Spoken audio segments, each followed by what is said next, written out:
கொய்ய தண்ணியில தண்ணி எடுத்துக்கிட்டாரு அந்த பழம் இலையெல்லாம் எடுத்துக்கிட்டாரு காரம் பசுமாலாம் கொண்டு போய் கொடுத்து அவரை பசியாக்கி இப்பேருக்கு அந்த சாதம் படைச்சவங்களுக்கு என்னைக்குமே அழிவு கிடையாது அப்படின்னு தூர்வாரிசி சொல்றாரு. அது மாதிரிதானே அப்ப பாண்டவர்கள் வருமே கொடுத்ததுனால அப்ப எப்படி பாண்டவர்களுக்கு தப்பிக்க வச்சாரு அது மாதிரி இந்த காராம் பசுபால் கொடுத்தவங்களுக்கு என்னையும் செலஞ்சியுமா அவங்களுக்கு பட்டி விடவே அவங்க கணவனும் மனைவியா சிறுதரானவா அவங்க அம்மா அப்பனானவரு அவங்க கூட்டம் கூட ஐயா அவங்க கொண்ட அவங்க கணவனும் மனைவியா அவங்க ஆடு பொண்ணானதும் எந்த முகம் போனாலும் தங்க முகமாயிருந்து ஆயாருடைய சன்னதி வளர்ந்தாப்படி வளரணும். பகவானே என்ன பூசாரிதான் சொல்றாரு அப்படி நினைப்பானா நீங்க எல்லாம் நல்லா தெரிஞ்சுக்கணும். இந்த பிரகாரம் தானே எங்க பத்தி நீ எத்திராவாதையே எங்க பாரளந்த தாயாருக்கு பிறந்தவம்மா நீ ஐவருக்கு தேவியம்மா நீ அடியாத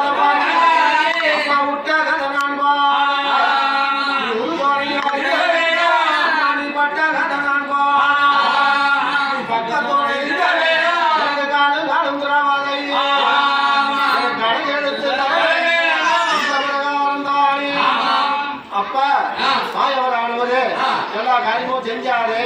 அதனால எல்லாம் சிறப்பா இருக்கிறாங்க.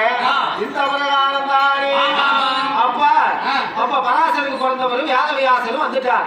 வேதவியாசர் வந்ததுனால அந்த அம்பாளானவளை அலங்காரம் பண்ணி ஒரு ரூமலை விட்டுதானே அப்பா என் மகனானவங்க எல்லாம் இறந்துட்டாங்க. நீ முந்தன பிறந்த மகன். அதனால பராசருக்கும் எனக்கும் நீ பிறந்த. அதனால உன் பேரு வேதவியாசரு. அம்மா நீ நினைக்கும் போது நீ வரணும்னு போனப்பா. அதனால நான் உனக்கு தக்க சமயத்துக்கு நான் உன்னை எனக்கு வேணும். அதனால உன்னை அழைக்கிறம்மான்னு சொல்றாங்க அம்மா. கரிமலை கந்தி அழைச்சதுனால ஒரு வாட்டம் பெருநடையா வந்ததுனால நான் சிறிய ஒரு கணவனை கல்யாணம் பண்ணி உங்க அப்பனுக்கு பின்னால சந்திரமகாராஜனை கல்யாணம் பண்ணி 2 பசங்க பிறந்தாங்க. அந்த சித்திரான அந்தரவாசி சிறைச்சி எடுத்துட்டு போயிட்டான். சித்திர மீது இருந்தான். அவனுக்கு 2 கல்யாணம் பண்ணி வச்சேன். அதனால அவன் கொஞ்சம் உடம்பு சரியில்லாத அவனும் இறந்துட்டான். அதனால 2 மருமக இருக்கிறா. குழந்தைங்க இல்ல ஏதாவது குழந்தை உற்பத்தி பண்ணி கொடுப்பா ஏதோ குடும்பம் விளக்கறிட்டோம் அப்படின்னு சொன்னதுனால அம்மாவை அலங்கரிச்சு ஒரு ரூம்ல விட்டதுனால 3:45 நாளையில ரிஷிப்பட்ட ராத்தங்காதபடி அனுப்பாயி வராது.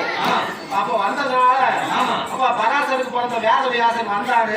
அம்மா பரிவுல வந்து கேட்கறாங்க, சாமி அருமையான பையனா பிறப்பானா அப்படின்னு கேட்டதுனால அப்ப சொல்றாங்க என்ன வேதவியாசன் சொல்றாரு, அம்மா நான் அந்த பொண்ணோட நான் கூடி கலந்து இருக்கும் போது கண்ணை மூடிட்டாம்மா நான் என்ன பண்ணிட்டோம். ஆனா 2 நேற்றமும் இல்லாத பிறப்பான் அப்படி என்று சொன்னதுனால அந்த அம்மா பரிமள கந்தியானவளுக்கு சரியான விசனம் முடிச்சிச்சு. கண்ணு இல்லாதவன் பிறக்கிறானு எப்படி இந்த 56 தேசியம் ஆளுவான் அப்படின்னு அந்த அம்மாளுக்கு மனசுல ரொம்ப சங்கடம். அப்படி இருந்ததுனால ரிஷி கொண்டரா தங்காதபடிக்கு 3:45 நாளில அருமையான பையன் பிறந்துட்டான். அருமையான பையன் பிறந்ததுனால 2 நேத்தர் மட்டும் இல்ல நேத்தர் இல்லாததுனால சரி பரவாயில்ல பையன் பிறந்துட்டான் அப்படின்னு சொல்லி இந்த அம்மா ஆகாயவாணியும் தேவியும் 33 கோடி முனிவர்களும் 48,000 ரிஷிவர்களும் எல்லாவரையும் கூப்பிட்டு இந்த பையனுக்கு என்ன பேர் வைக்கலாம் அப்படின்னா ஆகாயவாணி பேர் வைக்கிறாங்க.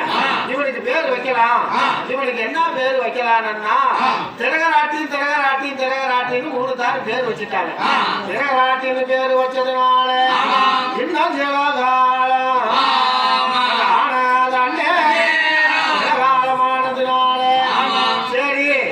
சின்ன மருமக ஒருத்தி இருக்கிறாள்.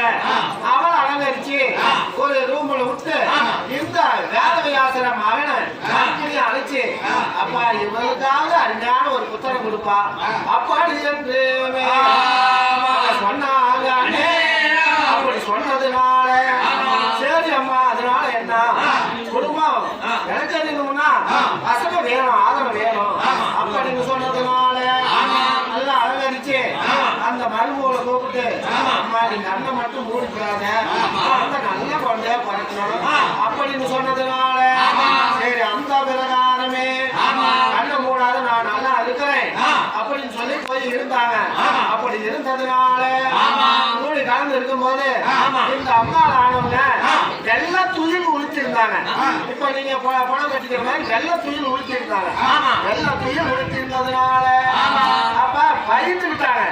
இவர் தாடி தோட்டையோட காவி கம்பாட்டோட வந்தாரு.